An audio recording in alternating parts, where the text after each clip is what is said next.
Jangan lupa subscribe. Udara, karena pepohonan tumbuh subur, lingkungan hidup tertata rapi. Tinggal bersama keluarga Pak Abu Bakar, selain bermain dan menikmati masa remaja bersama Haika dan gadis-gadis sebayaku, pagi hari aku juga belajar ilmu pengobatan dari tabib istana yang datang ke rumah. Di sana juga terdapat tempat rekreasi yang berada di luar kota. Aku bersama Haika sering mengunjungi tempat rekreasi tersebut, hingga akhirnya tumbuh benih cinta di hati kami berdua. Rupanya Pak Abu Bakar dan Ibu Habibah mengetahui hal ini. Sampai suatu malam, aku dan Haikal dipanggil untuk menghadap mereka.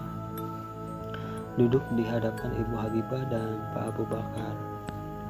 Aku menundukkan wajah seperti orang yang bersalah. Denyut jantungku berdebar-debar tidak beraturan. Haikal, ayah ingin bertanya kepadamu. Mohon dijawab dengan jujur. Apakah kau mencintai Juhai? Tanya Pak Abu Bakar tiba-tiba. Benar ayah, Haikal sangat mencintainya. Bagaimana denganmu Juhai? Apakah kau mencintai Haikal? Tanya Ibu Habibah. Aku hanya mengangguk malu-malu. Karena kalian sudah saling mencintai, ayah dan ibu akan menikahkan kalian besok pagi, kata Abu Bakar memutuskan. Aku terkejut memandangkan keputusan Pak Abu Bakar. Mengapa pernikahan itu dilangsungkan mendadak, bisik hatiku. Pernikahan itu benar-benar terjadi saat aku membuka jendela kamar. Di halaman rumah sudah siap perlengkapan pesta. Bahkan kamar tidurku sudah dihiasi seperti layaknya kamar pengantin.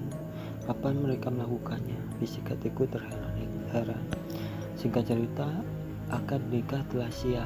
Saat itu aku teringat pada almarhum ayah dan ibu. Aku menangis terharu dan bahagia, lalu memeluk Ibu Habibah yang sebentar lagi akan menjadi mertuaku. Resepsi pernikahan berlangsung selama 7 hari 7 malam.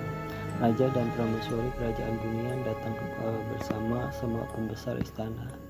Mereka mengucapkan selamat berbahagia dan mendoakan agar perkawinan kami langgeng rakyat di kerajaan Bunian larut dalam kegembiraan menikmati makanan dan hiburan selama 7 hari 7 malam. Demikianlah kisah yang kujalani di negeri Bunian. Setelah 10 tahun membina rumah tangga, aku dikaruniai 2 orang putra dan 2 orang putri. Hingga pada suatu malam, nenek bermimpi bertemu dengan almarhum ayah dan ibu. Dalam mimpi ini, mereka menangis karena kuburannya tidak pernah aku ziarahi. Aku sampai menangis dan berjanji pada mereka akan datang berziarah. Juhai, kau mimpi apa? Tanya Mas Haikal. Kuceritakan mimpi yang barusan kualami. Besok kita pergi berziarah pada bawa anak-anak, kata suamiku. Mendengar suami berkata begitu, aku merasa bahagia. Ketika kami berziarah di kuburan kedua orang tuaku, ternyata ada beberapa warga melihat kehadiranku. Mereka tidak percaya, tapi setelah aku yakinkan, mereka baru percaya bahwa aku adalah Juhai.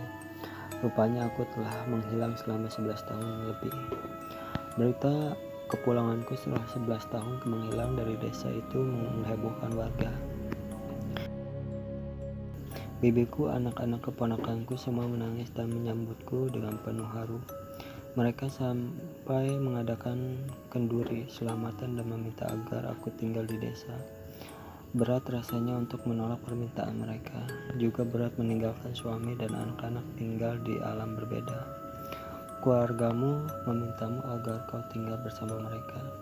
Sebaiknya kau penuhi keinginan mereka, kata suamiku menjelang tidur di dalam kamar rumah bibi. Tentu saja tak ada seorang pun yang bisa melihat kehadiran suami dan anak-anakku kecuali aku sendiri. Bagaimana dengan dirimu dan anak-anak kita? Tanyaku.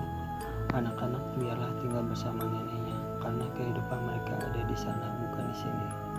Sedangkan aku bisa setiap saat berada di sisimu, dan kau bisa datang menjenguk anak-anak kita setiap saat, jawab suamiku. Tapi aku tidak dapat mengambil keputusan saat itu. Kepada keluarga di desa, aku bilang akan bermusyawarah dahulu dengan suami dan mertua. Semoga mereka mengizinkanku tinggal di desa kelahiranku. Syukurlah, alhamdulillah, 11 tahun setelah aku pergi meninggalkan desa, kehidupan ekonomi paman dan bibi membaik. Mereka sudah bisa membangun rumah, gedung, keponakanku juga bisa sekolah sampai meraih gelar sarjana. Tak hanya itu, jalan-jalan di kampungku juga sudah dibangun aspal. Bahkan paman juga berjanji akan membuatkan rumah buatku di tanah pusaka, peninggalan almarhum ayahku jika memang aku tinggal menetap di desa.